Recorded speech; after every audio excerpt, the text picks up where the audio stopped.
আরেকটা আল্লাহর ওলি আছে শামসুদ্দিন তাবরিজ। উনি কি করলেন জানেন? একদিন আমি শেষ করে দিচ্ছি। উনি একদিন আল্লাহর দরবারে দোয়া করতেছে, মালিক। শামসুদ্দিন তাবরিজ বলেন, মালিক আমি তো দুনিয়া থেকে চলে যাব, কিন্তু আপনি আমাকে যে ইলমে তাসাউফ, ইলমে বালাগা, ইলমে লুদুনি, ইলমে আথাই, এত জ্ঞানের ভান্ডার আপনি আমাকে দিয়েছেন, আমি কি মরে যাওয়ার পরে এগুলো কবরে নিয়ে যাব? আমি এগুলো কাকে দিয়ে যাব? তখন আমার আল্লাহ বলেন, শামসুদ্দিন তাবরিজ চিন্তা করার দরকার নেই, টেনশন করার দরকার নেই, তুমি একটু রোম হয়ে যাও। ওখানে একজন আমার পাগলা আছে, ওখানে গিয়ে তোমার ইলমে তাসাউফ, ইলমে যত ইলম, যত জ্ঞান আমি আল্লাহ দান করেছি, সমস্ত ইলমগুলো তো আমি তাকে দিয়ে আসো। সুবহানাল্লাহ। ইনি হচ্ছে রোমের মধ্যে আল্লামা জালালউদ্দিন রুমি। সুবহানাল্লাহ। এটা লম্বা ওয়াকিয়া। শামসুদ্দিন তাবরিজ কি করলেন? উনি তো পাগল মানুষ, টুপি ঠিক নাই, স্যান্ডেল ঠিক নাই, জুব্বা ঠিক নাই, পাঞ্জাবি ঠিক নাই, পাগল এক কথায়। আমরা জিনাকে দেখলে, জিনার পোশাক দেখে আমরা পাগল বলি। পাগল বেশি দিনে কোথায় গেলেন? রোমের মধ্যে। যখন ওখানে আল্লামা রুমির কাছে যখন গেলেন, দেখতেছেন সেখানে উনি ছাত্রদেরকে দরস দিচ্ছেন, পড়াচ্ছেন। যখন পড়াচ্ছেন তখন উনি বারান্দায় হাঁটতেছেন। যেহেতু পাগল একটা মানুষ, ইনাকে কেউ গুরুত্ব দেয় নাই। আল্লামা জালালউদ্দিন রুমি ওনাকে দেখার পরে কোনো গুরুত্ব দেয় নাই। তখন যখন দরস শেষ, উনি দরস দিতে যখন ক্লান্ত হয়ে যাওয়ার পরে ছাত্রদেরকে বললো, তোমরা একটু নাস্তা করে এসো, আমি একটু নাস্তা করতে যাই, আবার আমরা এই দরজের মধ্যে বসে যাবো। সুবহানাল্লাহ। তখন এই ফাঁকে শামসুদ্দিন তাবরিজ তিনি কি বললেন? ওই ঘরের মধ্যে জালালউদ্দিন রুমির যত কিতাব আদি আছে, সমস্ত কিতাবগুলো নিয়ে পুকুরের মধ্যে ফেলে দিলেন। সুবহানাল্লাহ। এখন ইনি নাস্তা পানি করার পরে এসে দেখতেছে একটা কিতাবও নাই। ছাত্রদেরকে ডাকলেন, বাবারা এই কাজ করলো কে? আমার সমস্ত কিতাব আদি কোথায় গেল? আমি তো শেষ, আমি তোমাদেরকে কি পড়াবো? আমি কি লিখবো? আমি কি দরস দিব? আমি কি নসিহত করব? আমি কি ওয়াজ করব? আমার কিতাব কোথায় গেল? এইভাবে হয়ে তিনি হাই হুতাশ করতেছেন, পেরেশানের মধ্যে যখন ভুগতেছেন। আস্তে করে শামসুদ্দিন তাবরিজ আসেন, বলে, বাবা তুমি কি করতেছো? বলে, আপনাকে বলে কি লাভ হবে? পাগল ছাগল একজন মানুষ, আপনাকে কি বলবো? বলে, আমাকে একটু বলো না। বলে, আমার যত কিতাব আদি আছে সমস্ত কিছু কোথায় চলে গেছে, এখন তো আমি তো শেষ হয়ে গেছি। বলে, যে আলম বিদ্যাঙ্গুলের ঠেলা দিলে পুকুরে চলে যায়, এই আলম রেখে লাভ কি? সুবহানাল্লাহ বলেন না?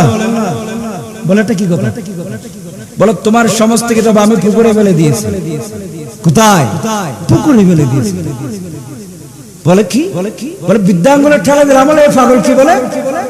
এই বাবা, তুমি তোমার সমস্ত কিতাবের লিস্ট, ক্যাটালগ আমাকে দাও, আমি তোমার কিতাব আবার হাজির করতেছি। সুবহানাল্লাহ। কিতাবের বুক দিলেন, তিরমিজি শরীফ, নাসাই শরীফ, বুখারী শরীফ, মিশকাত শরীফ, বিভিন্ন তাফসীরের কিতাব দিলেন, লিস্ট দিলেন। বিসমিল্লাহ বলে শামসুদ্দিন তাবরিজ যেই পুকুরের মধ্যে কিতাবগুলো নিক্ষেপ করলেন, বলে, এখন কি নেব? বলে, বুখারী নেন। বিসমিল্লাহ বলে হাত দিলেন, বুখারী নিয়ে দিলেন। বলে, এখন কি নেব? মিশকাত নাও। বিসমিল্লাহ বলে হাত দিলেন, মিশকাত নিয়ে গেলেন। কোথায় থেকে? পুকুর থেকে। একটা ফাতাও ভিজে নাই, একটা অক্ষর নষ্ট হয় নাই। যেইভাবে তিনি পুকুরের মধ্যে নিক্ষেপ করলেন, সেইভাবে ওখান থেকে কিতাবগুলো আবার আল্লামা জালালউদ্দিন রুমিকে তিনি বুঝিয়ে দিয়েছেন। বলেন না সুবহানাল্লাহ? উনি তাজ্জুব হয়ে গেছেন, অবাক হয়ে গেছেন। বলে, হায় আল্লাহ, ইনি তো কোন সাধারণ মানুষ নয়। ভাবলাম উনি বেকুব, ভাবলাম উনি পাগল, ওনার টুপি ঠিক নাই, পাঞ্জাবি ঠিক নাই, স্যান্ডেল ঠিক নাই, লুঙ্গি ঠিক নাই, জুব্বা ঠিক নাই, পাগড়ি ঠিক নাই, কিন্তু উনি কোন সাধারণ মানুষ নয়। উনি ওনার পিছনে পিছনে দৌড় দিলেন। বলে, হুজুর আমি আপনার হাতে বাইত হব। সুবহানাল্লাহ। আমি আপনার হাতে কি হব? বাইত হব। উনি বলেন না, আমি তোমাকে বাইত করাতে পারবো না। বলি জিনাকে বিদ্যাঙ্গুলের ঠেলা সইতে পারো না, বিদ্যাঙ্গুলের ঠেলা পরিমাণ যার কাছে ইলম নাই, ইনি আমার কাছে কি বাইত হবে? সুবহানাল্লাহ। উনি তো মনে মনে খুশি হয়ে গেলেন, ইনাকে তো পাঠালেন কে? আল্লাহ। আমি শেষ করে দিচ্ছি। বলে হ্যাঁ, আমি তোমাকে বাইত করাবো, একটা শর্ত আছে। কয়টা শর্ত? একটা শর্ত। বলে হুজুর শর্তটা কি? বলে শর্তটা হচ্ছে আমার হাতে যদি তুমি বাইত হও তাহলে তুমি নামাজ পড়তে পারবে। শর্ত কি? তেরো না ঘুমাতে আর হাতে না বুঝে কি করতে পারবে না? নামাজ পড়তে পারবে না। বলে এটা কোন রকমের শর্ত? নামাজ পড়তে পারবে না? বলে না, যদি তুমি নামাজ পড়তে পারবে না, তুমি যদি এই শর্ত মেনে নাও তাহলে আমি তোমাকে কি করাবো? বাইত করাবো। উনি মনে মনে ভাবলেন, বলে আমি যদি এখন ওনার শর্ত যদি না মানি তাহলে আমি কি করতে পারবো না? ওনার হাতে বাইত হতে পারবো না। বলে ঠিক আছে, আমি নামাজ পড়বো না। হুজুর আমি নামাজ পড়বো না, অসুবিধা নাই, আরো যত আমাকে শর্ত দেন সমস্ত শর্ত আমি মেনে নিব, এরপরে আপনার হাতে বাইত হবে। চলে গেলেন, শামসুদ্দিন তাবরিজ নিয়ে গেলেন। বলে আমিও তো মনে মনে ভাবতেছি আমার আল্লাহ আমাকে পাঠালেন আমার এলমগুলো তোমাকে দেওয়ার জন্য। নিয়ে গেলেন হুজুরের হুজরা শরীফে, খাদেমদেরকে বলে দিলেন আমাকে এই শামসুদ্দিন তাবরিজ এবং আল্লামা রুনি মাওলানা সাহেবকে আমাকে একসাথে বিছনা করে দাও, একসাথে শুব, একসাথে ঘুমাবো। আর এদিকে আল্লামা জালালউদ্দিন রুমি মনে মনে ভাবলেন গভীর রাত যখন হবে, হুজুর যখন ঘুমাবো, আলাদা যখন ছিটে থাকবো, আল্লাহর কাছে তওবা করব, গভীর রাতে ছুটে আমি আল্লাহর দরবারে আমি নামাজ আদায় করব। ইনি এটা মনে মনে ভাবলেন। দেখলেন হুজুর বললেন, খাদেমকে অর্ডার করলেন একসাথে ঘুমাবো, একসাথে খাবো। দুইজন একসাথে বিছনা করে দিলেন, একসাথে ঘুমিয়ে পড়লেন। যখন ঘুমিয়ে পড়লেন, জালালউদ্দিন রুমি আর থাকতে পারে নাই, নামাজ তো পড়তে হবে। গভীর রাত ঘুম থেকে উঠে গেলেন, উঠার পরে সুন্নত পড়ে নাই, নফল পড়ে নাই, ফরজ নামাজ পড়লেন। সুবহানাল্লাহ। কি নামাজ? ফরজ নামাজ। এদিকে শামসুদ্দিন তাবরিজ ঘুমাচ্ছেন, ইনি উঠে সকাল ফরজটা পড়লেন, সুন্নত পড়ে নাই, নফলে পড়ে নাই, শুধু ফরজটা। বলে আমি আল্লাহর কাছে কি জবাব দিব? যদি আমি হুজুরের কাছে শর্ত বাউন্ডিং আমি নামাজ পড়বো না, আমার মন তো মানে না।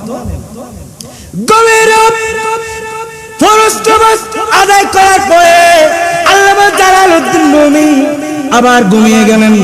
ঘুমের ঘরে আর থাকতে পারে নাই। আমার নবী ওই জালালউদ্দিন রুমির কাছে চলে আসলেন। এই জালালউদ্দিন রুমি, আমি রাসূল কি দোষ করলাম, কি অপরাধ করলাম?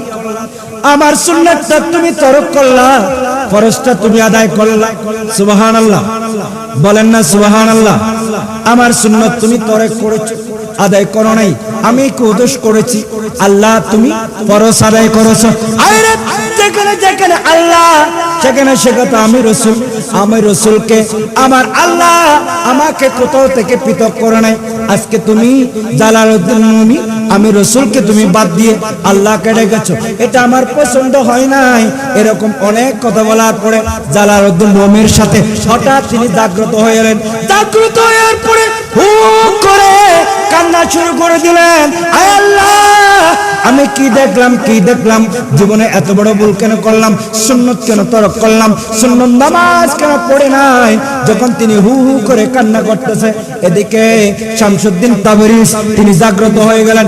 এই রুমি মৌলানা সাহেব কি হলো, কি হলো, কি তুমি কান্না করলা কেন? বলে হুজুর আপনার সাথে কন্ডিশন ছিল, আপনার সাথে শর্ত ছিল, আপনার হাতে বাইত হলে আমি নামাজ পড়তে পারবো না। আপনার কন্ডিশন রক্ষা করতে গিয়ে গভীর রাত আমি সুন্নত পড়ি নাই, আমি নফল পড়ি নাই। আমি যখন ফরজ নামাজ পড়ে যখন ঘুমালাম, আমার নবী মদিনা পাকে থাকে নাই। আমার নবী আমি জালালউদ্দিন রুমির কাছে চলে আসলো, আমার কাছে কবি হচ্ছে আমি কেন আমার নবীর সুন্নত পড়ি নাই। সুবহানাল্লাহ। মায়া বেগিন তালি দিহি বানাই আল্লাহ, এহতাল্লাই আন্নবীরে এতিন মায়া লাগে দল্লাই সুবহানাল্লাহ আরে মায়া বেগিন তালি দি বানাই আল্লাহ এতিন মায়া আন্নবীরে লাগে দল্লাই চোখ লাগিব আহমদ সাইবার মত সাইবাল্লাহ আরে হলি জাগানো মদিনাত রাখি আইতো সাই আল্লাহুম্মা মাওলানা মুহাম্মদ ওয়ালা আলি সাইয়্যিদিনা শামসুদ্দিন তাবরিজ মুস্কি হেসে বললেন রুমি আরে বাবা তোমাকে আমি নামাজ পড়তে বলি নাই সেটা তুমি বুঝতে পারো নাই নামাজ পড়তে বলি নাই সেটা না আমি তোমাকে আমার হাতের মধ্যে বাইত করার আগে আল্লাহ এবং রাসূলকে তোমাকে দেখানোর পরে আমি তোমাকে বাইত করাতাম তার অর্থ হলো তুমি যদি আজকে ফরজ নামাজ যদি তুমি না পড়তা আল্লাহ সে তোমাকে বলতো এ রুমি তোমার কি হলো আমি আল্লাহর ফরজ নামাজ আজকে তুমি পড়ো নাই কেন সুবহানাল্লাহ এখন তোমার তো আল্লাহ দেখার সৌভাগ্যটা হয় নাই কেন তুমি তো ফরজ আদায় করে বলেন না সুবহানাল্লাহ।